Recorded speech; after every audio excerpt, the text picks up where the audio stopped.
Subscribe کریں ہمارے channel کو اور دبائیں بیل کے بٹن کو ہماری لیٹسٹ ویڈیوز دیکھنے کے لیے۔ شکریہ۔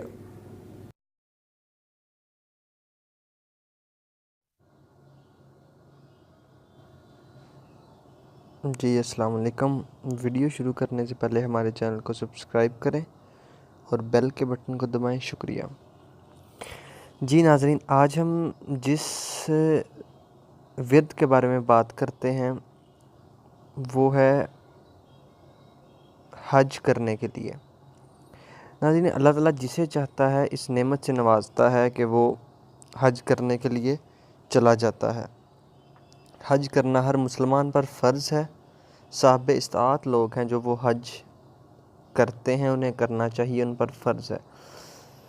بہت سے لوگ ایسے ہوتے ہیں جو پیسہ ہونے کے باوجود حج پر نہیں جا سکتے، کیونکہ شاید ان کی قسمت میں اللہ تعالیٰ سے پہلے دعا کرنا لکھا ہے کہ آپ اللہ تعالیٰ سے دعا کریں، اللہ تعالیٰ پھر آپ کو حج پہ بھیجے۔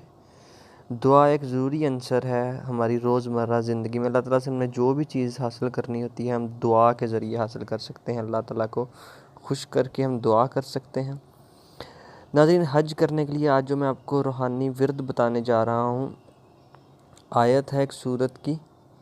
آپ انشاءاللہ وہ آیت کا ورد کریں گے، اللہ تعالیٰ کے فضل و کرم سے اللہ تعالیٰ آپ کی دعا ضرور سنے گا، ضرور قبول کرے گا، اور انشاءاللہ تعالیٰ آپ ضرور حج پر جائیں گے۔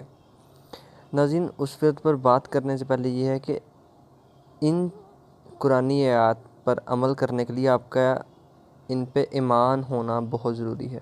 اگر آپ سچے دل سے اللہ تعالیٰ سے کوئی بھی دعا کرتے ہیں، اللہ تعالیٰ آپ کی کسی دعا کو رد نہیں کرتا انشاءاللہ، اور نہ ہی کبھی کرے گا۔ ناظرین، یہ ہم آپ کو دکھا دیتے ہیں حج کرنے کے لیے یہ ایک سورت کی آیت ہے۔ یہ تھوڑی سی یہ ہے، ایک لائن لکھی ہوئی، اس کے آگے باقی آپ کو نظر آ جاتی ہے، یہ ساری ہے۔ تو سورۃ الفتح کی ہے یہ آیت، اسے آپ پڑھ کے انشاءاللہ کامیابی حاصل کر سکتے ہیں۔ اپنا خیال رکھیے گا۔ اللہ حافظ۔